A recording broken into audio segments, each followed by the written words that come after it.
Pernah nggak sih, waktu lagi lihat keluar jendela pesawat, Anda kepikiran, kok sayap pesawat ini bentuknya beda banget ya sama pesawat lain?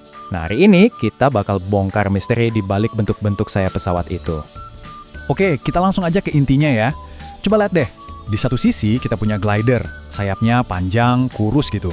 Terus di sisi lain ada jet tempur, sayapnya pendek dan lebar.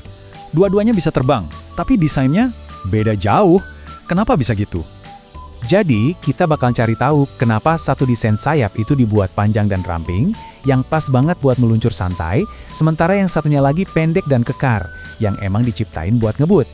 Ternyata nih, jawabannya itu tersembunyi di dalam fisika yang nggak kelihatan.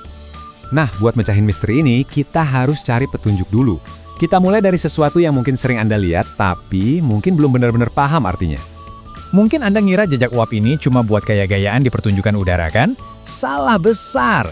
Ini sebenarnya bukti nyata, bukti visual dari sebuah sistem tak kasat mata yang super kuat yang lagi bekerja.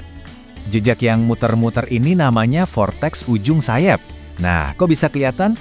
Itu karena uap air di udara jadi ngembun di dalam inti vortex, yang tekanannya super rendah dan suhunya dingin banget. Ini tuh kayak kita lagi ngeliat langsung fisika penerbangan beraksi. Gimana sih ini bisa terbentuk? Gini ceritanya. Ini tuh efek langsung dari perbedaan tekanan yang bikin pesawat bisa ngangkat. Udara yang tekanannya tinggi di bawah sayap kan pengen banget pindah ke area yang tekanannya lebih rendah di atas sayap. Nah, udara ini akhirnya bocor lewat ujung sayap, muter dari bawah ke atas, dan jadilah pusaran kuat yang kita sebut vortex itu. Dan ternyata, vortex di ujung sayap ini itu cuma satu bagian kecil loh, cuma puncak gunung es dari sebuah sistem aliran udara yang jauh lebih besar dan saling nyambung.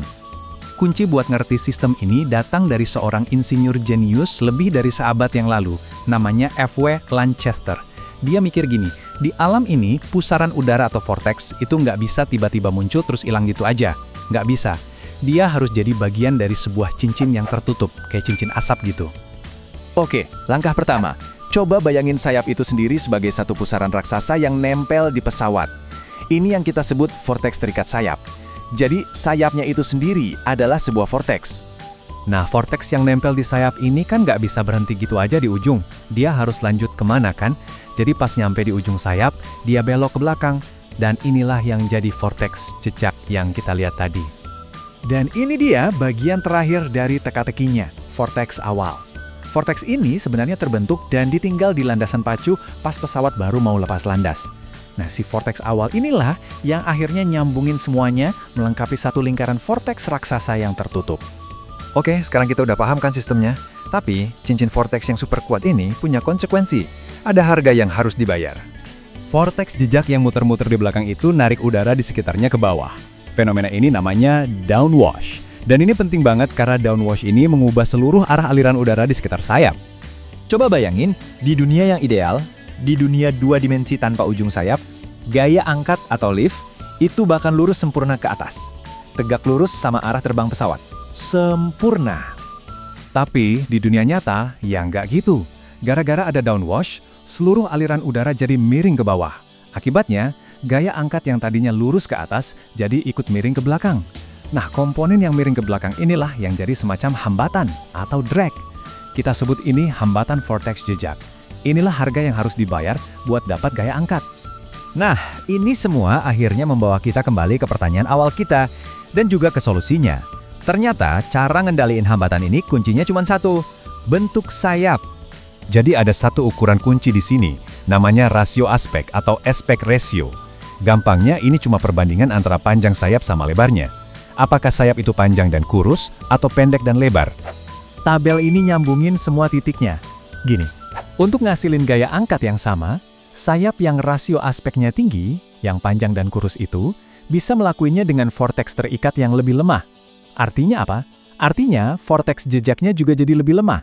Kalau vortexnya lemah, downwashnya lebih sedikit, dan yang paling penting, hambatan vortex jejaknya jadi jauh lebih kecil, jauh lebih efisien.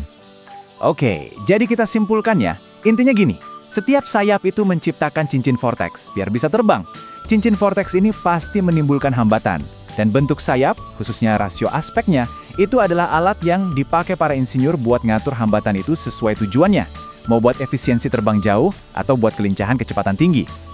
Jadi, lain kali Anda naik pesawat, Coba deh perhatiin sayapnya. Apa yang bisa Anda baca dari bentuknya? Sayap yang panjang dan ramping di pesawat glider atau pesawat penumpang jarak jauh, itu artinya efisiensi. Sayap yang pendek dan lebar di jet tempur, itu artinya kecepatan dan manuver. Semuanya, ceritanya ada di bentuknya.